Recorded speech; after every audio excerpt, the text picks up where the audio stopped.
God here, and welcome to the Gods of Odds, hosted by two of my favorites, Brad Hoyseth and Dave Daba. Welcome to the Gods of Odds. It is week number 15 of your National Football League season. That is Brad Hoyseth over there in beautiful Southern California. I'm Dave Daba up in Northern California, and Brad and I are both super excited to talk about the National Football League. We are going to give you our top 10 games worth actually spending some money on this week. There is going to be an asterisk this week, though, Brad, because of what is happening in the National Football League with COVID. Yeah, it's kind of out of hand, to be honest with you. I mean, every time I look at one of the apps that lists injuries and things of that nature, a lot of people use these things for fantasy football. It seems like 2 or 3 players every hour now are being told to stay home. They have COVID, or I don't know if they have symptoms or they had a positive test or what the case is, but I mean, they're coming fast and furious right now. And the biggest ones today, Tyler Lockett of Seattle, probably going to miss. And then yesterday or a couple days ago was Jalen Ramsey. And so now it's a flurry of players, many of them on the Rams and the Seahawks who play this week. And then you've got, fortunately we didn't pick that game. I think that was a lot of the reason why. You just don't really know what to expect. Yeah. And then, but the Cardinals are suddenly, we did pick that game, and the Cardinals are suddenly without a lot of players on offense. The Browns losing Baker Mayfield and Kevin Stefanski both. That makes for an interesting time. I mean, Stefanski is considered a pretty smart offensive mind, and he's going to be, I guess, coaching via satellite or something, is what I understand. So it's tough times right now. The NFL even came out this afternoon, I think, and said that they're going to lighten the restrictions or lighten up the protocols a little bit, where I think you're only going to have one negative test within 24 hours of the game. And so maybe that makes things a little more likely that guys will get on the field. But boy, it's tough. But it wasn't tough for you last week, Dave. You had another big week. And, I added up all the totals for the season. And it's one of the most bizarre things I've ever seen. You and I are both 500 in every category. So yeah. Explaining it to the fans, we're 500 for the year, both of us. I'm 500 on my games. I'm 500 on your games. And the same thing for you, 500. Nothing's been decided. I feel like we've been doing this for nothing, Dave. We've gone through 14 weeks and absolutely dead even in every category. And it's been a brutal month in terms of, like, I've had to really concentrate on my picks to catch up, because I was so far behind after the first couple of weeks of the season. I had to sort of belt down and not make too many stupid picks. There was a Jets pick a couple weeks ago I haven't forgotten about yet, and we'll definitely not be picking the Jets again this particular season. One thing I would say and sort of remind everybody out there, if you are throwing down money this weekend, there's a lot that's going to, happen between now and Sunday. Even with the National Football League lightening up its protocols, things are a mess out there. So I would say this is also a great opportunity, if you really know who's in and who's out, to really hone in on a really nice parlay, and I think you could win some nice dollars that way. That being said, Mr. Hoyseth, let's get into the carnage. The week hasn't even started yet, and we're dealing with carnage in the National Football League. Hey, my first game, I'm going to step right into it, Dave. I'm going to do something I said I wouldn't do the rest of the year. You might take a look at the sheet and notice that there's a little difference at the top of the board. And it is COVID related, as we've got the Jets at the Dolphins, and the Fins are an 8.5-point favorite. But upon hearing the news that Jalen Waddle now is out with COVID, I'm going in the other direction. I'm going to take the Jets on the road. I know I said I'd never do it again, but I just kind of feel like he has been really the offense for this Dolphin football team. And so to me, 8.5 points, I know the Dolphins are kind of hot. They won about 5 in a row. They're playing good football. I think they will win the game, but I think 8.5 is a lot of points. I'm taking the Jets on the road to beat that spread. Yeah. I've learned my lesson with the Jets. Those are all very, viable reasons to convince oneself to actually go with the Jets in this game. I just think this Dolphin defense has improved week over week. They're playing significantly better than they were.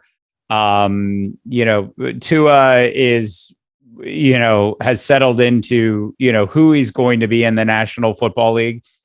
He's not going to be a top tier quarterback, is he, Brad? He's it's hard to say. I think I've seen a lot of improvement out of the kid. He struggled in year one and he had the injury, which didn't help.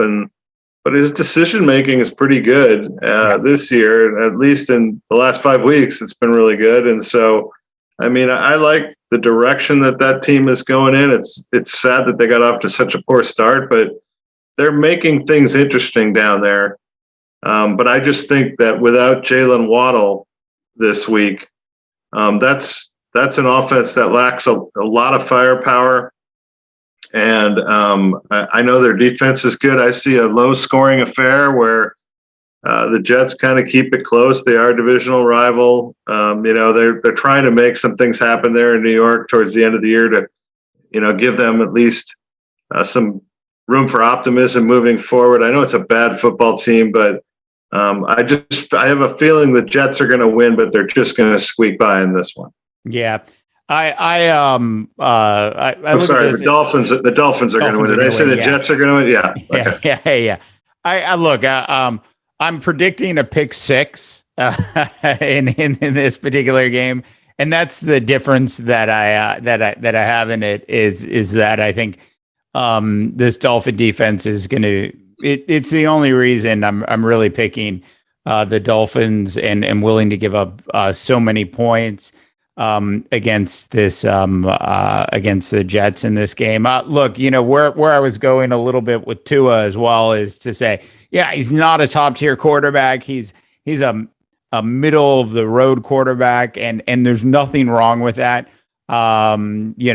Brad Johnson once won a Super Bowl as a middle of the road quarterback. It does occasionally happen in the National Football League. Not saying this Dolphin team's going to win the Super Bowl or anything, but I like Tua. I agree. I think he's made a lot of some really strong improvements this year over last year. I just don't think he's going to be. He's not at that Josh Allen level, and I think we should just remove the pressure around Tua of trying to put that on him at this point. Anyways, so I'm down with the Jets. Or no, I'm against the Jets. I'm going with the Dolphins. It's a Freudian slip, if you will, Mr. Hoysaf. All right, what do you got for me out of the gate? Out of the gate, I am going to take you. I figured we'll stick with some big lines. And we've got the Cowboys against what is called a football team, the New York Football Giants. Cowboys are a 10.5-point favorite heading into this game on the road. Normally, we would, at this stage of the season, if we were talking about the Cowboys still having a legitimate chance of making the playoffs, we wouldn't be talking about the Cowboys defense. But Micah Parsons is just absolutely fantastic. You can put him anywhere on that defensive front, and he can still come down with a sack. He can stop the run. He can even drop back into coverage if you need him to.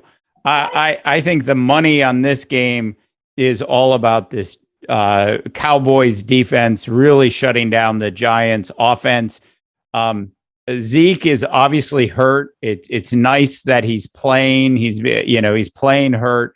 He is not 100%. Yeah, I don't even think he's 75%. Dak has obviously been struggling a little bit. And as long as weather doesn't play a factor in this one, what is better for a struggling quarterback than a New York Giants secondary? So I'm going to go ahead and take the Cowboys in this one and give up an amazing 10.5 points. I'm going to do the same thing, really. I'm with you. I watch Micah Parsons play, and I go, that's the best player in football. I mean, on either side of the ball, he is. It's almost like having two guys out there at once. And this Cowboy team, they do give up some big plays occasionally, but they make. I counted 3 interceptions they dropped in that game last week. Yeah. And, I made the decision to go with the Cowboys defense this week on my fantasy team over the Rams, who looked great on Monday Night Football. And that may flop now without Tyler Lockett playing for Seattle. But this Cowboy defense is pretty fun to watch. I mean, not only do they have Micah Parsons, they got the other kid back in the secondary. That's a lot of fun to watch as well. And this Giants offense is just it's prehistoric looking. I mean, I fully expect them any one of these weeks to come out with leather helmets on. There's nothing to it that shows excitement whatsoever. And Mike Glennon looks overwhelmed with just really poor talent around him. Kenny Golladay is clearly not the guy they thought they were getting in free agency. He does not have the separation speed anymore. And the other guys are just not ever seeing the football. So I'm with you. I'm taking the Cowboys. I think they're hot. I think they're very close to sewing up that conference or that division. And so I'm going to give those 10.5 and take the boys. Got it. I'm totally agree. I think it's the right way to go here. Saquon Barkley is not, Saquon Barkley pre-injury. Glennon's look, the Giants are bad and organizationally, you talked about Golladay a little bit, and organizationally, nobody sets out to be bad. So I'm sure there's a lot of good people out there in that Giants organization thinking they were doing the right things, and it just hasn't panned out at all. So look for another 3-year rebuild pitch by a different GM and head coach coming soon to a newspaper near you if you're in New York City. All right, I'm going to another game that I just changed on the docket, Dave. You'll notice my third game in there. I got Houston at Jacksonville. And the Jags are a 3-point favorite against the Texans. And very infrequently we see a coach get fired on a Thursday before their game. But that just kind of tells you what's going on in Jacksonville right now. I was a little surprised to see that they were favored by 3. I mean, I haven't seen anything from Jacksonville all season long that says they should be favored by 3 over anybody. Certainly, Houston is not a great football team, but Davis Mills has had a few weeks in the offense now, and I just feel like things have unraveled in Jacksonville, and it's got to have an effect on a team at some point, I would think. And so, I think it's a close game between two bad football teams, and I'm going to take Houston, and I'm going to take those 3 points just because I think it's a dead toss-up, and somehow I'm going to get a field goal out of it. I've tried so hard this year not to bring up this particular person.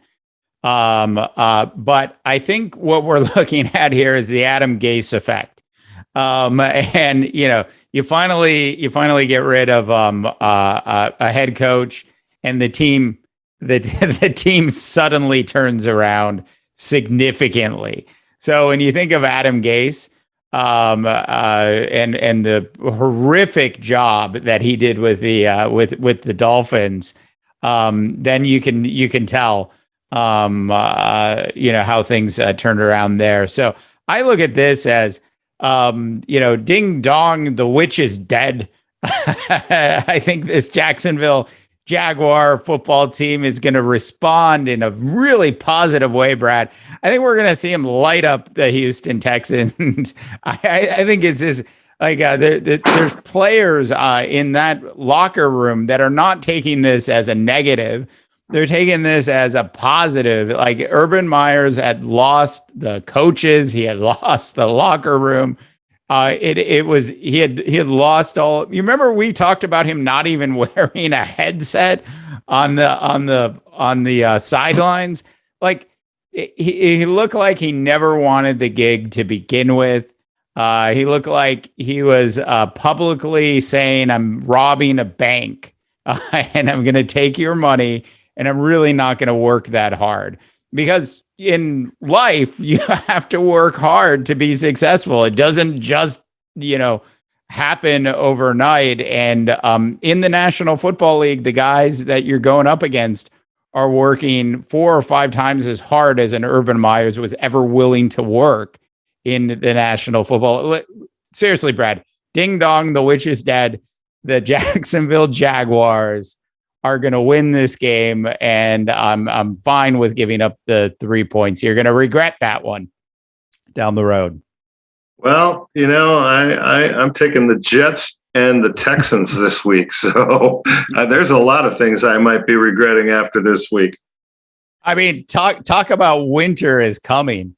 All right, moving on. I'm going to go with our next game being definitely a more interesting game. The Washington football team at the Philadelphia Eagles. Eagles coming off of a bye. And we all know how great Nick Sirianni is coming off of buys. This being his first ever bye that he's coming off of. I'm sure he's going to have his team all fired up and ready to perform. A healthier Philadelphia Eagles football team against a Washington football team that definitely got banged up a little bit last week, and certainly made a nice comeback towards the end. I don't know how much of that was Washington making a comeback or Dak Prescott just making some bad decisions. That being said, I look at this game, I see this Eagle team. They still sort of believe they've got a shot at making the playoffs. This is in Philadelphia. I'm going to me, like the spread feels a little high. But I am going to go ahead and lay it down and go with the Eagles. Yeah, it's a funky game. I don't know why you picked it. I wanted to hear you talk about the Washington football team quarterback. Yeah, you boxed me into a corner on this one, and I went back and forth on it all week, and I ended up taking Washington just because I'm like you. I thought the line was a little bit high. The Eagles, they're dinged up, and Jalen Hurts has been hurt. They don't have, overwhelming talent to begin with. And I just feel like Washington is kind of backed into a corner. They need to have a win. Both of these teams are really looking at the end of the line here. I do like the fact that Philadelphia's at home. I think that's an advantage, but I just thought that 4 was a little rich. I think it's more of a field goal game. And so if it had been 2 or 2.5, I probably would have taken the Eagles, but with the 4 points, I'm going to take the football team. Yeah. And what starts to happen as we get into this last quarter of the NFL season is these, you don't get the same kind of odds you would have gotten earlier in the year. You're right. Earlier in the year, this probably would have been a 2.5 point spread. And just, as we sort of head towards the end of the year, these games, the spreads seem a little wacky at times, and this one definitely feels like that to me. Knowing that Taylor Heineke got pretty banged up last week, I'm not sure if he's going to be 100% or not. Heading into this game, I think the rest for the Eagles, they got a little healthier. I mean, I love Ron Rivera, and I really like what Nick Sirianno is selling in Philadelphia as a young head coach. So I'm rolling the dice with the Eagles for sure. All right. Well, I'm going to go to another game that we talked a little bit. We hit on it earlier. All the stuff going on with the Cardinals. The Cardinals are on the road at Detroit, and that line just dropped to 12. So it was as high as 13.5 or something like that. And I think a lot of it is related to not only the injury to DeAndre Hopkins and James Conner, but also now the center for Arizona's out with COVID. And so they suddenly are a team that, is either the walking wounded or the walking sick. But the fortunate part is they're going on the road and they're playing the Walking Dead, Dave. And so they're playing the Detroit Lions who can't beat anybody. And an interesting stat I saw in the game this last week, the Cardinals are undefeated on the road. They're only a 500 team at home. So they're actually a better football team on the road this year. And I just kind of feel like when the line dropped to 12, I still just think that the Cardinals are a far superior football team. The defense is really good. Most of those guys are still pretty healthy. And so, Kyler Murray is going to want to bounce back from the game the other night when they were just really outplayed by the Rams, I thought. And I think the Cardinals are still a really good football team. Defensively, I think they're pretty solid. I find it hard to believe Detroit's going to score a lot of points in that game. And so I just think the Cardinals are going to get at least one or two interceptions of Goff and turn those into quick points. So I'm going to give those 12 points. I'm going to take the Cardinals. I've worked so hard all season to catch up to you, Brad. So we could be 50-50, sort of in the last quarter of the season. And as much as it would be fun to roll the dice on this Lion football team, it's like watching a Lions home game is like watching, one of those COVID football games last year where there was nobody in the stands. I feel bad I want the Lions to be better. I want them to be better just organizationally as a whole. It would be fun to see someday, but this is just so painful for me because 12 points is a lot for a team going on the road, but it is the Lions, and I don't know if Dan Campbell's going to have them up for this game. I don't think they have the defense that can apply enough pressure to keep Kyler Murray contained. There's a certain type of defense that has to be played in order to stop Kyler Murray. I just don't think, that this team has it. I mean, it's what won the game for the Rams last week was the Rams defensive line, and linebackers. Quite frankly, they had a game plan to not allow Kyler to leave the pocket, and it was fairly effective for the most part. I just don't think that Detroit has the right talent on defense right now to pull that off. So I'm going to agree with you. I'm going to go with the Cardinals in this one. Yeah, I think it's safe to say that the Lions do not have Aaron Donald or Von Miller or anybody even remotely close to either of those two guys. And, the Cardinals are hurting a little bit. James Conner's out, and he's had a nice little run for them. But me, Dave, my theory is that running back is the easiest position on the field to replace. They did win a few games earlier in the year without DeAndre Hopkins. Remember, they won games without Hopkins and Kyler Murray. Yeah. And so I may have gone, jumped over a bridge by taking the Jets and the Texans, but I'm not going to take all three of the worst teams in the league I can't go that far, Dave. I was like, as much as I completely disagree with you about running backs, yeah,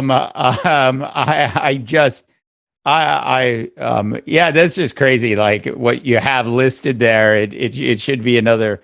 It should be an opportunity for me to catch up or move ahead this week if you keep picking. Yeah, are you sure you don't want the Lions, Brad? Is there anything I can give you to change your mind on that? All right, I'm going to move on to the Thursday night football game. We are recording Thursday afternoon, right around 3 p.m. PST. But that being said, we've got the Chiefs at the Chargers at beautiful SoFi Stadium, which of course is where the Super Bowl is scheduled to be played this particular year. Be very, very interesting to see what the NFL does between now and then, as COVID continues to increase and spread once again in the United States at what is starting to seem like an out of control rate. You could end up, Brad, in some sort of 2-week bubble leading into the Super Bowl for players and coaches. Like they're gonna have to make some changes for the teams during the Super Bowl lead up. But that being said, if they don't, then you might lose some star players, a couple days before the start of the Super Bowl, and that's a problem. That being said, this particular game, this is really just, I love the Chargers. I bought a Charger hoodie this year. I think the Kansas City Chiefs defense is improving just enough that I think Kansas City is actually going to go ahead and win this game against the Chargers. You've got to give up 3.5 points. If I know Brad, that's too much for him to swallow in a division rival game. I think the Chiefs are in the process of turning the corner on the offensive side of the ball as well. Chargers secondary is pretty banged up. The linebackers are not as solid as they would need to be against a Travis Kelce, so to speak. So I look at this and I'm going to go reluctantly with the Chiefs. Even though I'm taking the Chiefs in this game, I will be rooting for the Chargers tonight. Yeah, I had the Chiefs earlier in the week, and then the news came out today. And again, it's the same news. It's COVID. Chris Jones not playing for the Chiefs. Yeah. To me, he's the best player on that defense. And he's the reason why that defense has improved. When the beginning of the year, the Chiefs had almost like the least sacks in the league. And then since they've gotten hot, it's been all about the sack. They've averaged like 3 sacks a week in the last 3 weeks. But for the year, they're only averaging like 1.8. I mean, they just weren't getting the quarterback at all. And one of the reasons they started getting to the quarterback was because of Chris Jones. And without him, I think that now the Chargers are missing a left tackle because he's dinged up, who's actually a young kid that's actually played pretty well. And I don't think that helps. But I kind of feel like a lot of that pressure from Kansas City comes right up the middle, and that's critical against Justin Herbert. And so I saw that line. I think it's a tight game. I think it's going to be a shootout. I hope it's an exciting game and a fun game to watch. But I switched my pick, and I went with the Chargers, and I'm going to take the 3.5 and hope that somebody decides it at the buzzer with a field goal. Yeah. Look, should be a great game. I'm willing to bet things are going to get a little bit we're going to see a bit of a shootout at some point in this game. You haven't changed my mind though, Brad. To me, the difference here is Travis Kelce. And I think I could just see him ripping up the center of the field, and them winning by, more than 3.5 in this one. Well, just understand, Dave, that if there's a couple of home run balls thrown to to Tyreek Hill that I'm going to be a very happy guy with my fantasy football team tonight. So because I have Tyreek and I have a distance touchdown league, and every time I see a pass thrown to Tyreek Hill these days, it's an underneath pass, and they almost never throw it over the top anymore because everybody's playing too deep safety against them. And so I just hope that they find something offensively in this game's a shootout, because I've got 3 guys playing in this football game. Yeah, I mean, things got so bad for the Kansas City Chiefs a couple weeks ago that teams actually stopped playing too deep safety on them. They didn't have to do it anymore. But they're turning a corner, Brad. You're going to see some old school Patrick Mahomes tonight. All right. Well, the next game on my docket is the Patriots at the Colts, which has become a really interesting game. I was a little surprised, Dave. The Colts are favored by 2.5 in this game. Yeah. I was kind of like, am I missing something? And it almost had me thinking that maybe I should take the Colts, But I haven't gone off the bridge that far. And I think an extra week to prepare for a guy like Bill Belichick is always a pretty good thing. He has a tendency to be great at taking away a team with one option. Jonathan Taylor. I expect this to be a really low-scoring game. I think the over/under was in the low 40s or something. And so I'm going to take the Patriots and say that they continue that winning streak. Yeah, not much for me here on this one. I wouldn't have picked this game. It's like this should just be a pick'em game. We really don't know. But I can jump on my Bill Belichick is great bandwagon, and I can start, talking about their defense and how they're going to utilize Mac Jones and how Bill Belichick's going to out game plan Frank Reich. But I gotta say, the Colts have really turned the corner as well. Frank Reich, seems to have figured out, how to make this version of Carson Wentz work for him. That's why this game was scary for me. Yeah, I'm not buying that theory. I think what he did was he gave the ball to Jonathan Taylor. Right.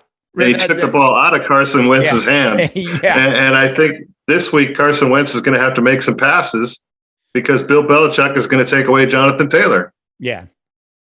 Yeah. It's still scary. It's still a scary game because we've seen what Jonathan Taylor's done, and who knows what's going to happen between now and Sunday when we're talking about COVID as well. Which Belichick is one of these guys too that he'll throw your own game plan at you.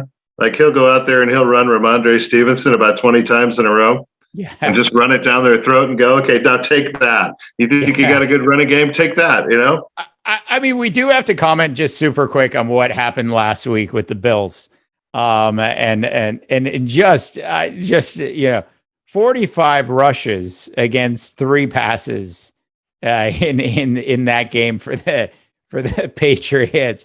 I mean, I'm sorry, but you got to love that. I mean, you absolutely got to love, and the Bills were still in the game at the end anyways. But the fact that, they took a strategy and they stuck with it and they didn't really veer off of it at all was fabulous. It just added another legendary chapter, to what is already a storied career for Bill Belichick. All right. Moving on, I've got, I'll save the Monday night game for last. I've got the Raiders at the Browns. Browns is this line still accurate? 6.5 points. Assuming that it is a challenge, for me, to go. We got it at 6.5. You want to know what that line is dropped to, Dave? Yeah. In some places, it's as high as 4.5, and it's as low as 1 now. Wow. That line has dropped to 1 in some circles. Fortunately, you and I grabbed that line very early. And fortunately for me, I put my money on the right side of that line.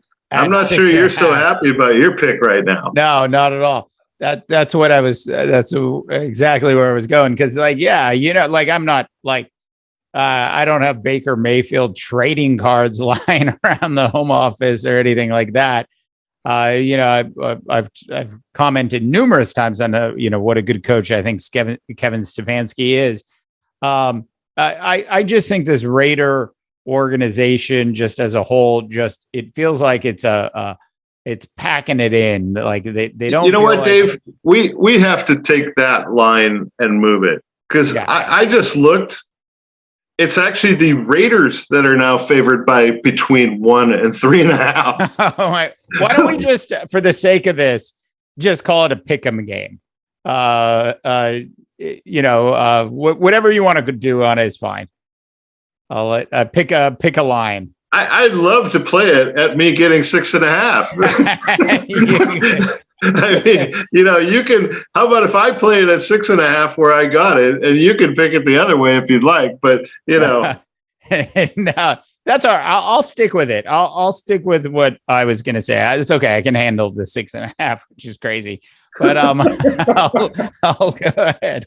I will go ahead and take the Browns in this game. I like the Browns running game a whole lot. He's going to now tell me who's out on the COVID front there. But I do like the Browns running game a lot. I know Jarvis Landry is also out on the COVID list, which was fun because I had just picked him up for my fantasy football team, which was great. And like 3 days later, he's on the COVID list. So I just think this is a Raider team that needs a reset, and I don't know, how well of a reset they're going to have traveling on the road. They're basically out of playoff contention at this point. They're starting to pack things in. The interim head coach has lost the team. The team's just a disaster, really. That's what I'm betting against. So I'm going to go with the Browns. I'm taking the Raiders, Dave. We don't need to talk on it. Look, Baker Mayfield's gone. Kevin Stefanski's gone. Jarvis Landry is gone. Short of Derek Carr throwing a couple pick sixes, this line it's moved in some places almost 10 points. I mean, think about it. And that's like in a 24-hour period, because I think you put in your games yesterday. You put this game in, and it was -6.5 for the Browns. And it just goes to show you what the bettors are thinking right now. They're going, this Browns team is in trouble. I mean, if you don't have your, I don't know I think one of the running backs is also out. It's not Nick Chubb, it's the other one. And so they are really limited in what they have. I think they got a tight end also out. I mean, it's starting to look like the scab year, whatever year that was, where we had the replacement players around Cleveland. And, the Raiders couldn't have picked a better time to go to Cleveland, or a worse time, depending on how you look at it with COVID. So I'm gonna take the Raiders. I'll take the 6.5 all day long. The real question is, what's Keanu Reeves doing right now? Can we bring back? God, what was his name in that Replacements movie? Eddie Falco. Can we bring back Eddie Falco? Not too much else to say on this one. All right. Well, my last game is the Panthers at the Bills. The Bills are a 10.5-point favorite. Man, they're just.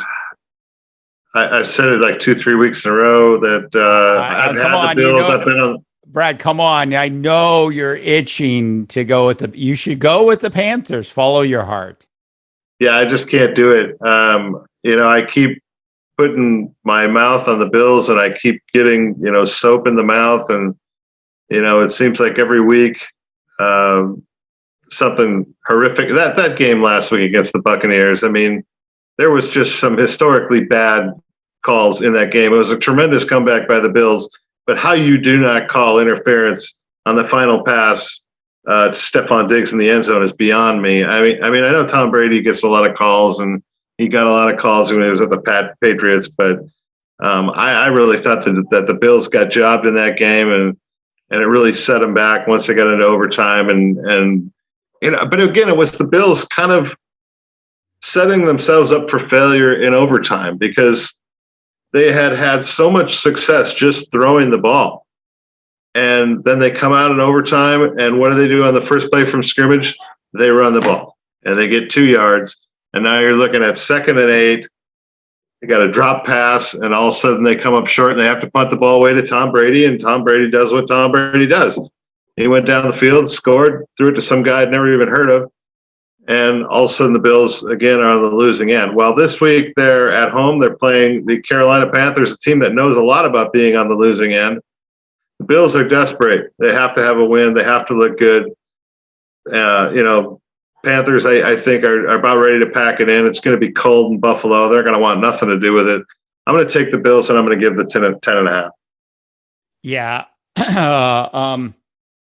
And I almost flip-flopped on this, honestly, a couple times. My big concern is, look, I think the Bills are going to win this. I'm going to give up the 10.5. Let's just get that out of the way here. But my big concern with the Bills in the long run is what I've been saying all season, which is they have no running game. And you brought up what happened in overtime, and truthfully, you can't run the ball on first down for 2 yards. And then not run it again on second down. I mean, that's the problem that the Bills have. They put their feet in the water, a little bit, but then they never really dive into it. And the running games are all about, diving into into it. And Josh Allen had 110 yards rushing in that game. Dave, what do you mean they didn't have a running game? Yeah. So an actual running back. In Brad's world, running backs just grow on trees, and you can just plug any running back in. You go pick a great running back or a running back off the streets and try to plug them into behind that offensive line. As good as they are at pass protecting, they're the opposite at opening up holes for running backs, minus their quarterback. It makes no sense to me. I don't understand what's going on, and at some point you can't take your franchise quarterback and let him run as much as he's going to run. You end up banging him up. He finishes a game, he's got a boot on. He looks like he was at Mammoth. Hey, Dave, they are who they are, and you don't try to change who you are 15 weeks into the season. Yeah. So I've got the guy on my fantasy team. I would like to see him go out there and throw it 75 times a game if he had to. That's who needs a running back, right? I just wanted to hear you say Matt Breida. Just. No, I said that a couple of weeks ago, and I paid a price. Yeah, you did. All right. Moving on to the last game of the week. It is the Minnesota Vikings on the road against the Chicago Bears. Vikings favored by 4.5 in this one. I still can't believe the disservice that the Chicago Bears organization has done to Matt Nagy. If they wanted to fire a guy that was 10 games over 500, they should have just done it at the start of the season. Because their wish to let him go is going to be a reality, because he is not producing this year. And he'll be below 500 as a head coach in the National Football League when the season's over. The Bears are sort of banged up significantly on the defensive side of the ball. I would probably feel a little bit differently about this if they were at full strength. Some key, their top 3 linebackers aren't going to play. That's good news for Kirk Cousins and this Minnesota Viking running attack. I got the Vikings winning this one, and I feel very confident about it heading into Monday night. Yeah, I'm not as confident as you are, Dave. Too many close games for the Vikings. Yeah. Other team is never out of it. I did like what I saw to Chicago's offense last week. I mean, they scored a lot of points on the Packers, and they made things kind of interesting with Justin Fields. And I think he's at that point in his rookie season where he should be starting to figure it out. It's almost like you're almost at some point you're not a rookie anymore. Yeah. And Darnell Mooney has been a good young running back for them. They're always a better football team when they have Montgomery running the football, and he was back last week. The Vikings do not stop the run at all. I see Montgomery having a big game for them. And I just thought 4.5 was a little rich for my blood for two teams that are, black and blue division football teams. No Adam Thielen, and Alexander Mattison is now out, I believe, with COVID. Yeah. So there's no backup running back. And as you and I have talked about many times over, Dalvin Cook's probably 15 runs away from, pulling a hamstring, which I figure is going to happen about mid-third quarter. And so I'm going to take the Bears in kind of a surprise. I'm going to take the 4.5. If it was 2.5, I'd probably take the Vikings, but I thought the 4.5 was a little rich for my blood. So I'm going Chi-Town. I think the Vikings win the game, but I think it's a tight one.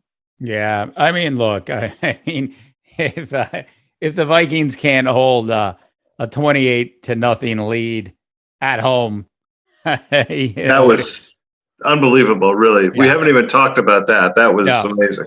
Yeah. I mean, it just absolutely incredible stuff. So I get where you're coming from. I mean, this is go time. I mean, this game means so much more to the Vikes than it does to the Bears at this point of the season.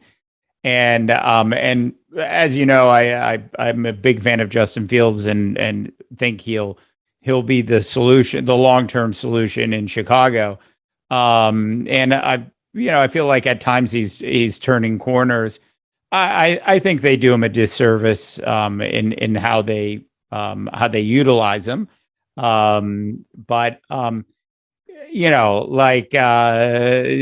me, if Mike Zimmer actually really has an influence in what's happening on the defensive side of the ball in this game, and they can control the field position side of the fence, they should win this game by 4.5. But it's a really this is the Vikes we're talking about. This is the 2021 Vikings we're talking about. It's you can tell I'm wavering, Brad.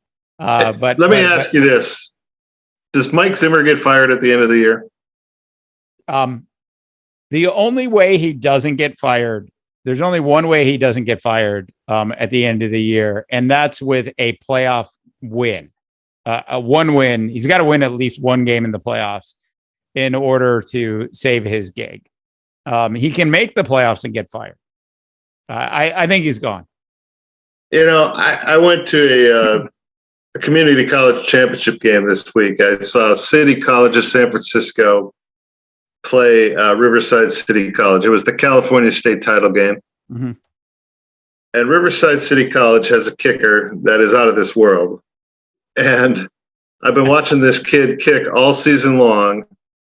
And he kicked into a breeze this week, Dave. A 59-yard field goal, hit the crossbar and went through into a breeze.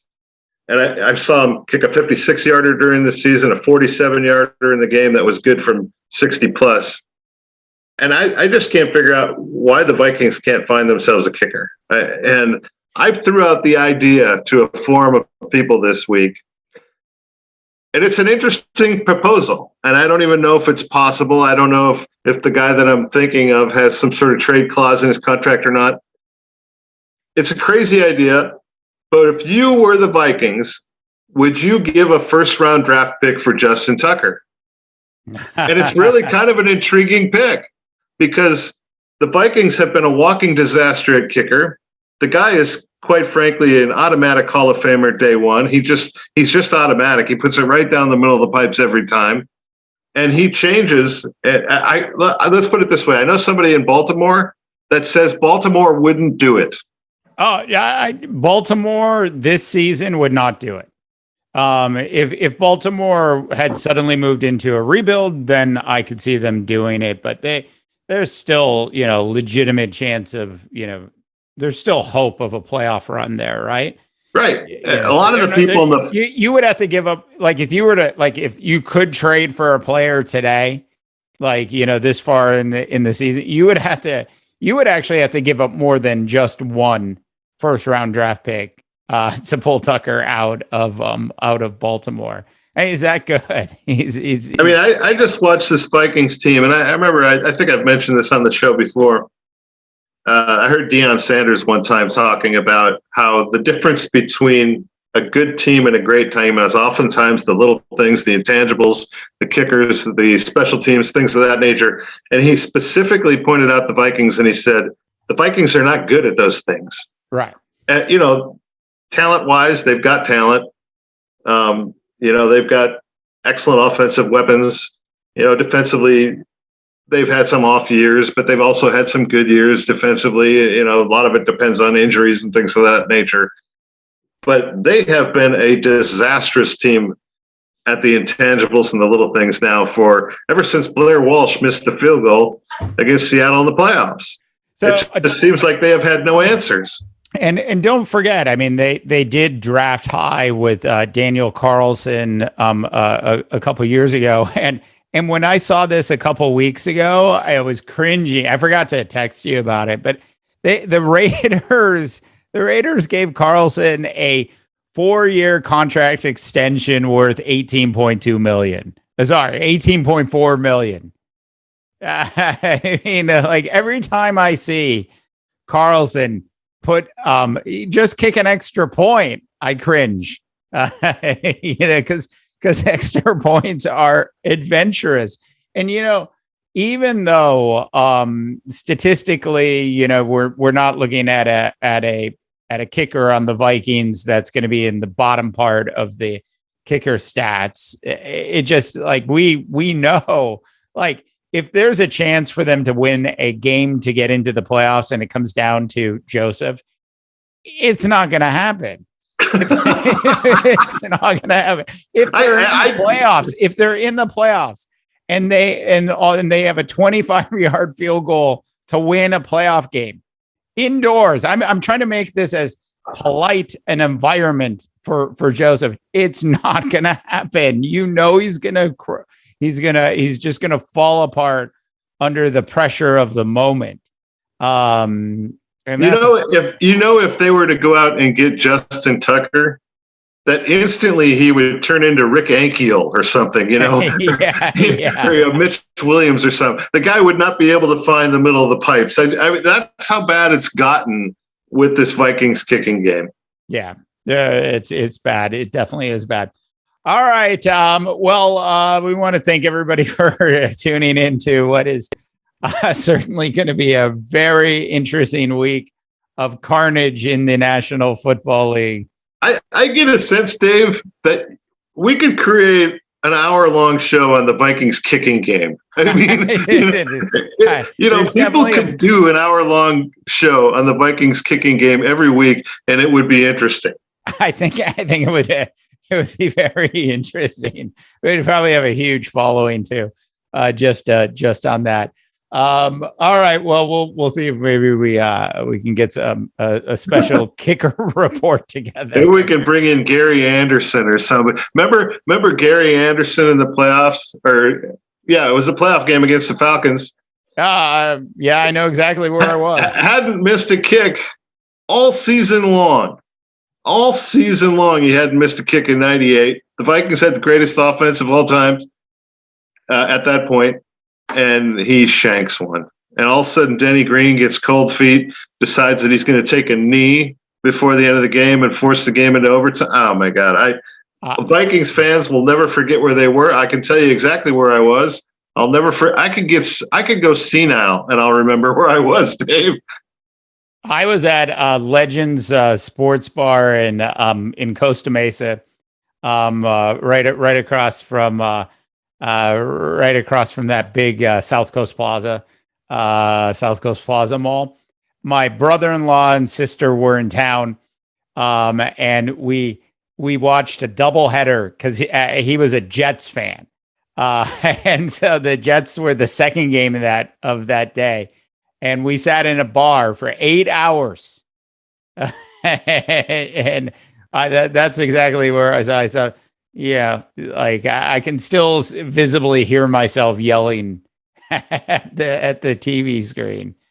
Yeah, I don't know that there's anything more infuriating than being a Vikings fan. I really don't. I mean, growing up in the suburbs of Brooklyn Park, and we'd go out to the games, and my dad would drive his motorhome back when they played out at the old Met Stadium, and we'd sit out in the tailgating area, and we never went into the game.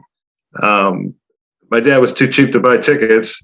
So, no, I'm kidding on that. But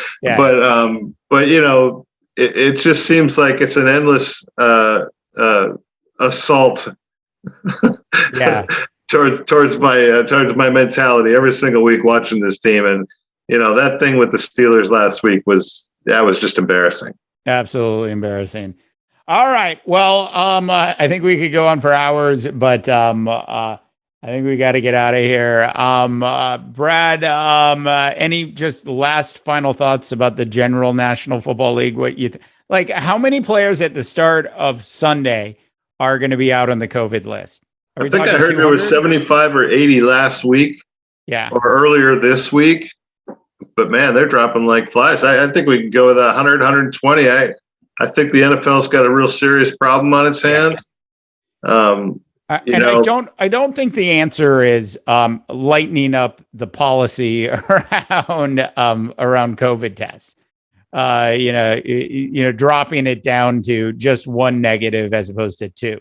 Yeah, it seems as if they're appeasing the fantasy football players. Yeah, who now are entering the playoffs, and I don't quite get that. You would think public health would take precedent, but at the end of the day, people like to gamble, they like to bet, and they want to know that their fantasy football team is going to have, their top players available for the next 3 weeks, and it just seems as if Roger Goodell is kind of caving under the pressure. Yeah.